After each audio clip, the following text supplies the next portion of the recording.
नमस्कार, मैं हूं आशीष चित्रांशी और आप देख रहे हैं the news launcher. Mid day मुद्दा में दर्शकों को वानखेड़े और मिड डे मुद्दा में बड़ी खबर है दिल्ली के इंदिरा गांधी अंतरराष्ट्रीय एयरपोर्ट से। स्विस एयरलाइंस के विमान में टेक ऑफ के वक्त आग लग गई। इस विमान में 232 यात्री, 228 यात्री और 4 नवजात बच्चे शिशु वो सवाल थे। कुल 232 जिंदगियां थी। क्रू मेंबर्स की गिनती तो अलग करिए, 232 मौत के मुंह से वापस आए हैं, घायल हैं। आधा दर्जन के घायल होने की खबर अभी फिलहाल है, लेकिन टेक ऑफ से पहले फिर भी आप गनीमत मानिए, टेक ऑफ के वक्त इंजन फेल होता है और पायलट ऐन वक्त पर टेक ऑफ, मतलब रनवे पर टेक ऑफ उसने रोक दिया। नहीं तो ये अहमदाबाद के हादसे से भी दर्दनाक हादसा, हालांकि अहमदाबाद का तो बहुत ही दर्दनाक था। एक व्यक्ति बचा था, आश्चर्यजनक रूप से बचा था, कोई नहीं बचा। वही स्थिति इस फ्लाइट में भी हो सकती थी। इस खबर में बहुत ज्यादा नहीं हम खबर बताएंगे, और एयरलाइंस या हवाई यात्राएं दिनों दिन क्यों असुरक्षित हो रही है और भारत में टेक ऑफ लैंडिंग के वक्त ये खतरा क्यों बढ़ता जा रहा है। क्या जो रनवे है, स्ट्रिप है, उसके मेंटेनेंस में, एयरलाइंस के जहाजों के मेंटेनेंस में। अब ये तो एयरबस था, हम पहले ड्रीम लाइनर की बात कर रहे थे, आज ये एयरबस में हादसा होते होते बचा है। एक इंजन फेल हुआ। क्या है तमाम तकनीकी वजह, क्योंकि जो एयरलाइन से जुड़ी हुई है, फ्लाइट से जुड़ी हुई जानकारियां होती हैं, भाव उस मामले में काफी एक्सपर्ट हैं, खुद उड़ते भी रहते हैं और ऐसे मामलों पर नजर भी रखते हैं। तो जोड़िए जरा भाव को, लाइए और क्या हुआ मैं हादसा दिखाऊं। स्वागत है भाव। भैया जरा हेडलाइन लाओ, हेडलाइन दिखाओ तो, हेडलाइन लाइए। दिल्ली एयरपोर्ट पर बड़ा हादसा टला, टेक ऑफ से पहले विमान में आग लगी, 228 यात्री थे सवार। आगे चलिए, अगली हेडलाइन लाइए। ये देखिए, दिल्ली एयरपोर्ट पर बड़ा विमान हादसा, टेक ऑफ के दौरान फेल हुआ इंजन और लग गई आग, कई यात्री घायल। आगे बढ़िए जरा, ट्वीट पर आइए। अच्छा चलिए, पहले भीतर खबर देख लेते हैं, फिर ट्वीट दिखाते हैं। दिल्ली के इंदिरा गांधी अंतरराष्ट्रीय हवाई अड्डे पर रविवार तड़के एक बड़ा विमान हादसा टल गया, जब स्विट्जरलैंड के ज्यूरिख जाने वाली स्विस एयरलाइंस की फ्लाइट में टेक ऑफ के दौरान इंजन में आग लग गई।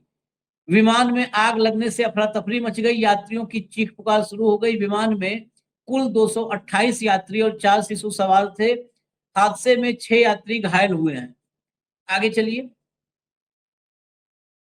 जानकारी के अनुसार flight number LX-147 Airbus A330 विमान रात में करीब 1:08 पर रनवे पर टेक ऑफ के लिए दौड़ रहा था। इसी दौरान अचानक एक इंजन फेल हुआ और उसमें आग लग गई। स्थिति को भांपते हुए पायलट ने तुरंत टेक ऑफ रोक दिया, जिससे एक बड़ा हादसा टल गया। चलिए जरा ट्वीट पर आइए। Aviation all Swiss HBJHK operating Delhi to Zurich as LX-147 suffered a engine number 1 failure on the takeoff roll. Engine number 1 fail हुआ। Emergency slides were then deployed and the aircraft was evacuated on the runway as a precaution.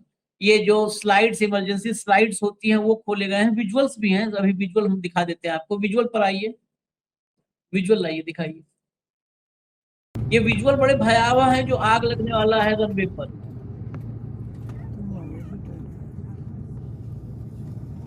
ये जो है fire वाले जो है, अग्निशमन वाले, ये आग बुझा रहे हैं, देखिए पाइप लेकर के, और आग बुझाने में लगे हुए हैं। आगे चलने दीजिए, पूरा विजुअल चल जाए, पूरा चला दीजिए।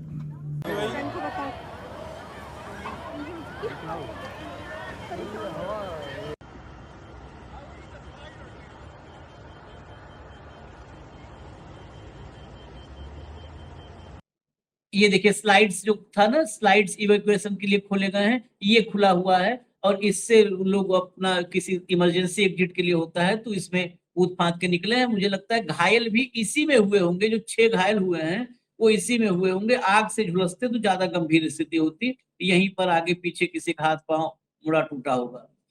मैं सीधा चल रहा हूँ भाऊ के पास में, कहा मिड डे मुद्दा में इस विषय पे आज बहुत डिटेल जो भी है वो भाऊ के पास, क्योंकि फैक्ट है, जो घटना हुई है बड़ी घटना। भाऊ, भारत में लगातार खबरें इस टाइप की, अब हवाई यातायात, आज ही एक खबर और भी है इस बड़ी खबर में, वो भी ट्रंप के खबर में ये खबर दबी, और इसके खबर में इंडियन एयरलाइंस की खबर, एयर इंडिया की खबर शायद है, एयर इंडिया की खबर वो दब गई। वो एयर जहां इंडिया की पर खबर है तक, आशीष जी। इंदौर जा रही थी फ्लाइट, फ्लाइट रनवे पे जाने के बाद 3 घंटे रुकी और उसके बाद वापस टर्मिनल पे आई। एसी काम नहीं कर रहे थे, टेक्निकल फॉल्ट बताए जा रहे थे। ये अभी तक कोई प्रॉब्लम, मतलब हमारे यहाँ सबसे बड़ा प्रॉब्लम है कि पैसेंजर के ये अधिकार है जानने का कि क्या प्रॉब्लम हुआ। कोई एयरलाइंस प्रॉब्लम बताता नहीं, हमेशा बोलता है टेक्निकल फॉल्ट, टेक्निकल चेकअप हो रहा है। टेक्निकल चेकअप कैसा हो रहा है? क्या आपने जब हैंडओवर किया? अब मैं थोड़ा-सा आपको वो बता देता हूँ प्रोसेस क्या होता है। प्रोसेस जब फ्लाइट आती है, फ्लाइट रुकती है, उसके बाद पायलट से रिपोर्ट ली जाती है और पायलट से रिपोर्ट लेने के बाद जो मेंटेनेंस के जो बेसिक चेक पॉइंट्स होते हैं 8 से 10, वो चेक पॉइंट्स पूरे चेक किए जाते हैं। उसमें यदि कोई प्रॉब्लम हो तो उसको अपग्रेड किया जाता है या उसको मेंटेन किया जाता है। ये सारे चेक पॉइंट करने के बाद ये टेक्निकल ओके दिया जाता है पायलट को। जब पायलट को टेक्निकल ओके दिया जाता है और पायलट सैटिस्फाइड है, यदि पायलट के पुराने पायलट के रिपोर्ट्स में लिखा गया कि इसमें ये प्रॉब्लम थी और वो प्रॉब्लम सॉल्व नहीं हुई, तो कई बार हमने देखा कि पायलट नीचे उतर के फिर चेक करता है अपने अपने अपने लेवल पर और फिर सैटिस्फाई होके वो निकलता है, वो बैठता है। तो इसको जो फ्लाइट चेक है, यदि ये फ्लाइट चेक सारे हुए हैं, तो फ्लाइट चेक होने के बाद इंजन फेल कैसा होता है? कुछ तो इसमें मेजर मेजर कंसर्न है।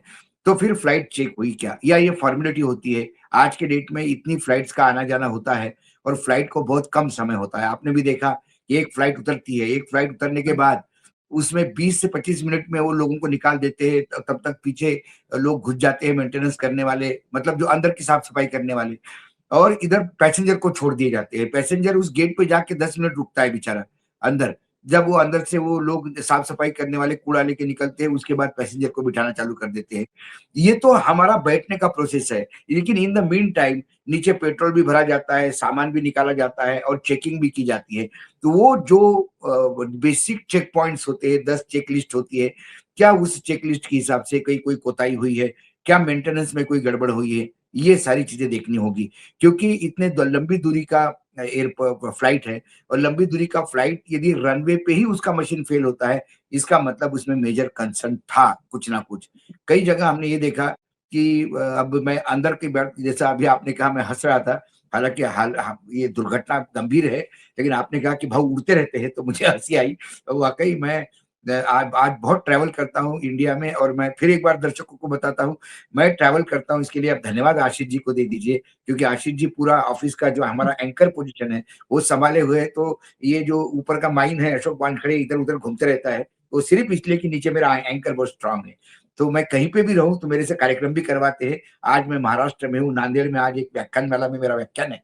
उसके लिए मैं आज महाराष्ट्र के विदर्भ के एरिया में हूँ।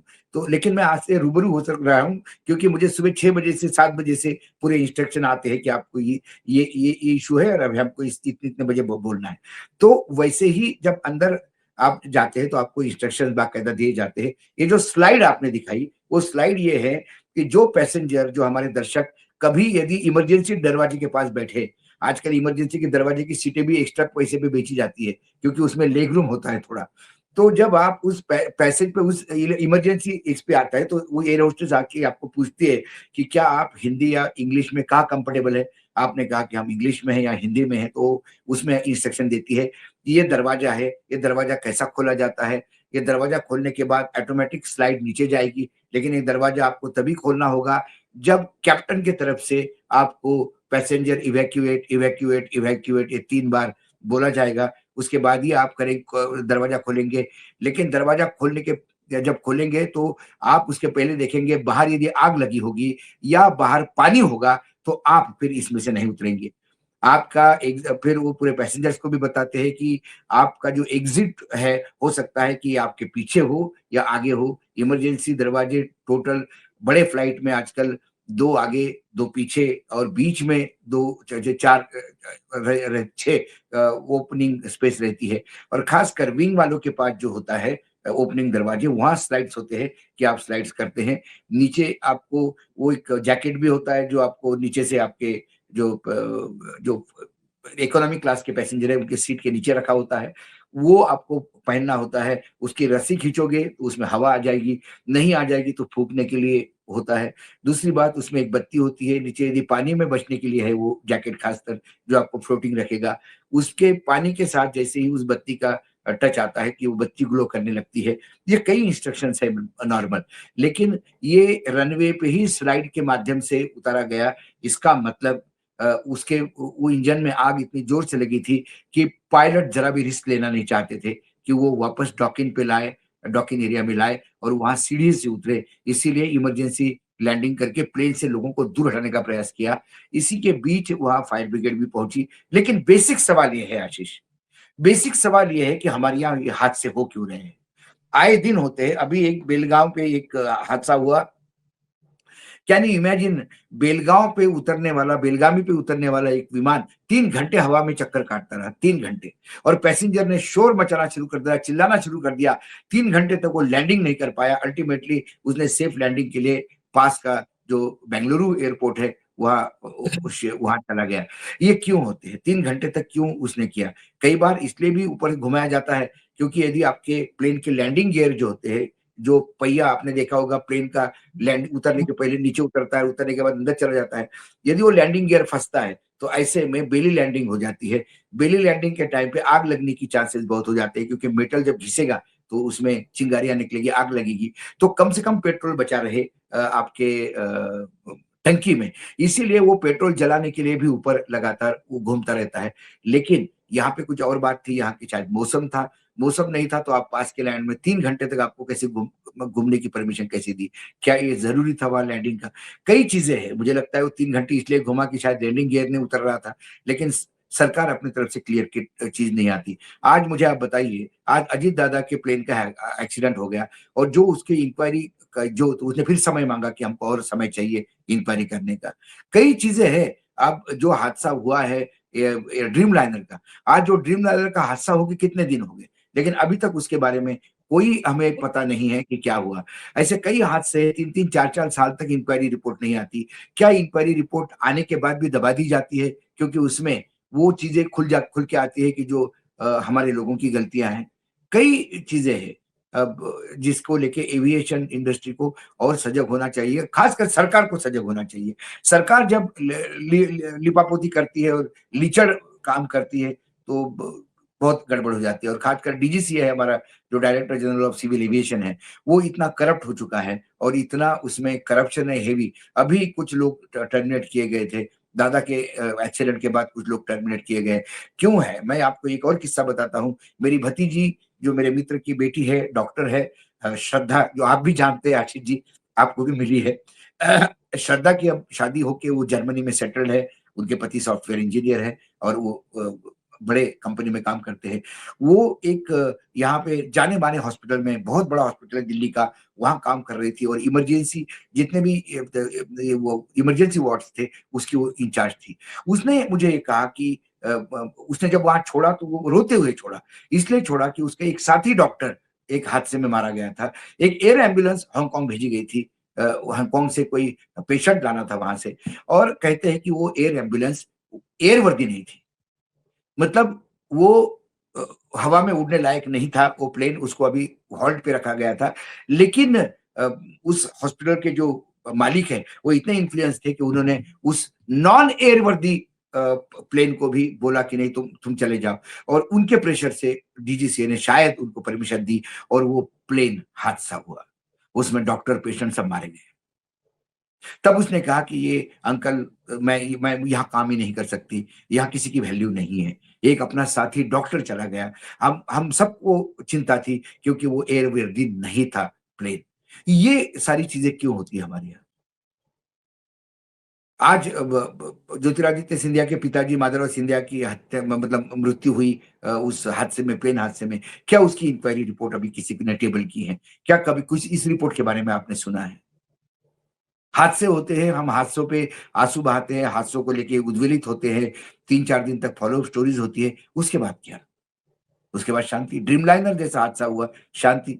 ड्रीमलाइनर के बाद मल्लिका साराभाई ने बहुत बड़ी पोस्ट लिखी थी, उस पोस्ट पे हमने शो भी किया था।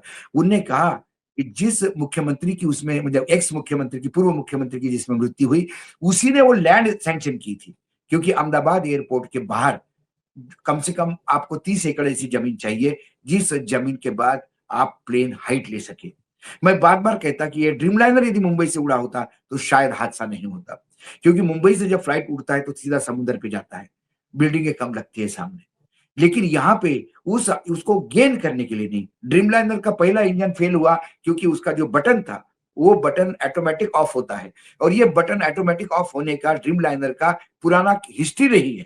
एक ऑस्ट्रेलिया से एक ऑकलैंड जा रही थी न्यूजीलैंड फ्लाइट, वो 32,000 स्क्वायर फीट पे ऊपर थी, वो 400 फीट फॉल हो गई क्योंकि उसका स्विच ऑटोमेटिक बंद हो गया था और इंजन बंद हो गया। लेकिन वो 32,000 पे थी तो गिर के 400 फीट नीचे आई, तब तक इंजन शुरू हुआ और उसने पावर जनरेट किया और वो फिर फ्लोट हो गया। उस 400 फीट जो ऊपर का फ्री फॉल हुआ उसमें कई लोग जख्मी हो गए थे, ऊपर से सामान गिर गया था, लोग गिर गए थे, लेकिन हताहत नहीं हुआ, प्लेन तो बच गया।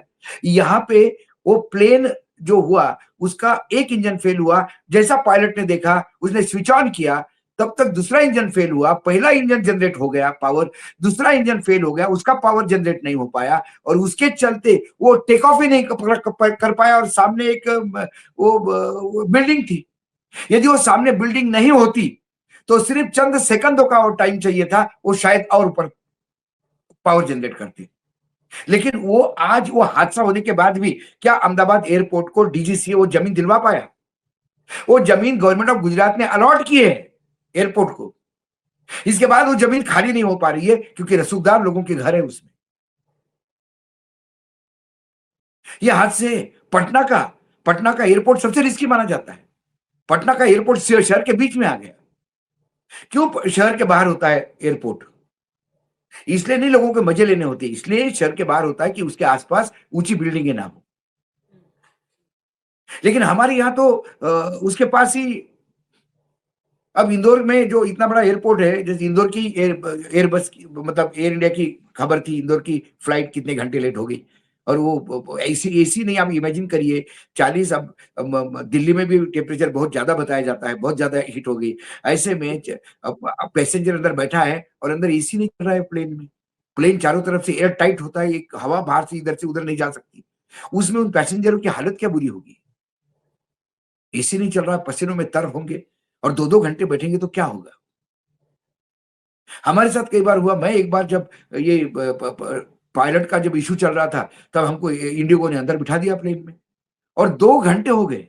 अंदर बिस्किट दे दिए, रिफ्रेशमेंट के नाम पे वो बिस्किट देते, उसमें तो आदमी ऊँट के मुँह में जीरा है और लोग कुछ शुगर वाले थे, वो बोले, "अरे हमको भैया बहुत प्रॉब्लम हो रही है, कुछ तो खाने को दो।"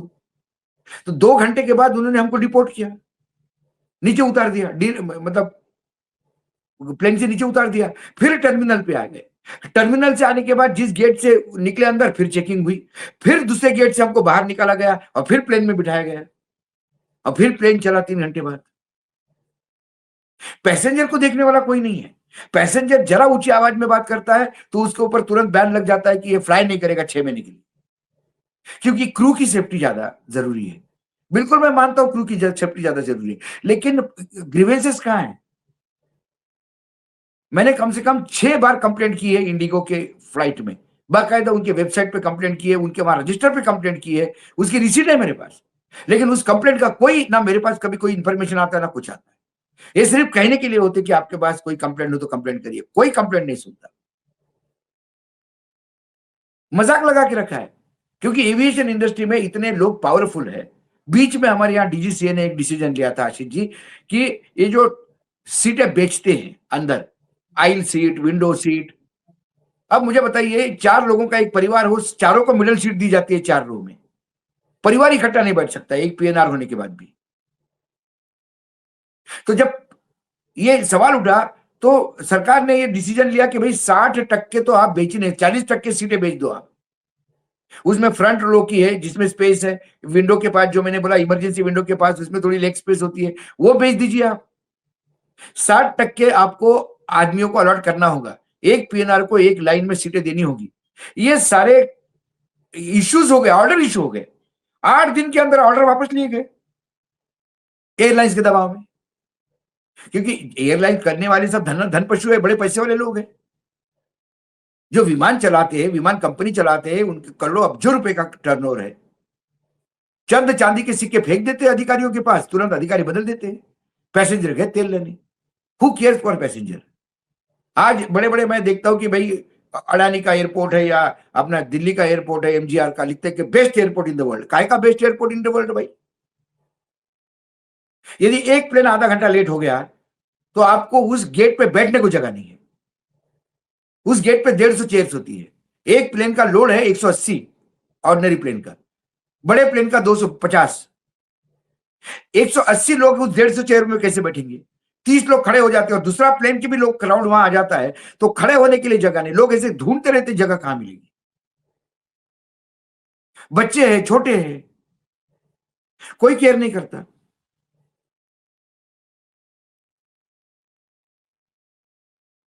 तीन 3 किलोमीटर दूर आपके गेट होते हैं। एक बुजुर्ग आदमी हो या कोई आदमी सामान के साथ हो, कोई महिला बच्चों के साथ हो, 3 किलोमीटर तक उसको चलना पड़ता है अंदर। कोई बग्गी की व्यवस्था नहीं। वो बग्गी की व्यवस्था सिर्फ सीआईएसएफ वाले अपने अधिकारियों को बुलाते हैं, और वो भी इतने मगरूर कि सीआईएफ का यदि किसी की पत्नी आ रही थी उस दिन, कोई एक महिला थी बुजुर्ग, उसके लिए गाड़ी आई, तो उसने कहा कि अरे भाई हम चलना चाहते। बोले नहीं नहीं, इसमें मैडम जाएगी। वो सीआईएसएफ के अधिकारी की बीबी बैठ के अकेली चली गई उसमें, और वो बुढ़ी को वैसे ही, वो बुढ़िया को वैसे ही छोड़ दिया। कोई किसी को कोई पूछने वाला नहीं है, और रिग्रेसल सेल नहीं है। सरकार पार्लियामेंट में किसी सवाल का जवाब नहीं देती। एविएशन मिनिस्ट्री डिफंक्ट हो चुकी है, कोई मतलब नहीं है। वो तो इसीलिए दिया बीजेपी गया था वाले, नायडू को हाँ, दिया गया था। यहाँ तो सब इसलिए होता है ना कि किसको क्या देना है, जिसमें आराम से वो खुश रहे, खेले खाए। सब खेलने खाने में व्यस्त है। खैर, हम लोग जो है आज इस एक हादसा टला, चलिए शुक्र है, लेकिन उस बहाने पूरी कलई खुल गई कि क्या क्या अरे कितना। हादसा चला ये ठीक है, लेकिन हादसा हुआ क्यों? जब तक इसके ऊपर सरकार काम नहीं करेगी। कोई मरा नहीं इसलिए छोड़ दो, चलता रहने दो ना। ये हादसा हुआ है, ये बहुत बड़ी बात है कि रनवे पे आग लग गई। मेंटेनेंस क्या कर रहा था? टर्मिनेट करनी चाहिए लोगों को, जिन्होंने क्लीन चिट दी, जिन्होंने ओके कर दिया। उनके ऊपर कैसे चलने चाहिए क्रिमिनल? हाँ, टेक ऑफ में ही ये रनवे ये पर ये अटेम्प्ट टू मर्डर वाली धाराएं लगनी चाहिए 307। मर्डर नहीं हुआ तो क्या हुआ? तब जाके, टेक जब ऑफ। तक जवाबदेही तय नहीं होगी, सरकार अपनी रिस्पॉन्सिबिलिटी नहीं मानेगी। सरकार एयरलाइंस को गोद में बैठ के खेल रही है। मंत्री खुश है, एयरलाइंस के आवाभगत होती है। सांसदों के लिए 2 लोग सामान लेके चलते हैं तो उसमें सांसद खुश है। वो कभी नहीं देखता कि बाकी पैसेंजर्स के बारे में किसी सांसद ने पूछा। वो तो अपना बैग लेके आता और पहले जाके बैठ जाता है पहले सीट पर। मैंने एक सांसद को नहीं देखा कि जो उठ के आया होगा और पूछ रहा होगा कि भाई क्या सब ठीक तो है, कोई तकलीफ तो नहीं है। वो आम उस आदमी सांसद को कहाँ 4 है? लोग सैल्यूट करते हैं, वो खुश है। बाकी लोगों से बदतमीजी की जाती है। आम आदमी कहाँ है सांसद? खैर, ये जो है रनवे पर यही बस सोचिए कि रनवे पर ऐसा मेंटेनेंस कि इंजन स्टार्ट होकर के चलता है रनवे और फेल हो जाता है, आग लग जाती है। बच गए लोग, शुक्र है। इजाजत दीजिए हमें, हम फिर बड़ी खबरें जो भी हैं वो भी लेकर के आ रहे हैं। ये खबर महत्वपूर्ण थी, राजनैतिक बहुत नहीं है, लेकिन राजनीति जुड़ी हुई है इससे भी। तो हम आ रहे हैं बाकी राजनीति खबरों को लेकर। आपके और हमारे जीवन से जुड़ी हुई है। ये जरूरी नहीं कि आप ही फ्लाई करो, हो सकता है आपका बेटा फ्लाई करे, हो सकता है हाँ, आपका कोई दामाद भी फ्लाई कर करे, सकता है। हो सकता है आपके हमारे पिता फ्लाई परिवार में हो, कोई भी हो कर रहा हो, कोई भी कर कर रहा रहा, हो, जो कर रहा है हर जान की कीमत बराबर है। बराबर है। फिर आते हैं फिर हम और खबरों के साथ। धन्यवाद भाऊ, बहुत बहुत धन्यवाद।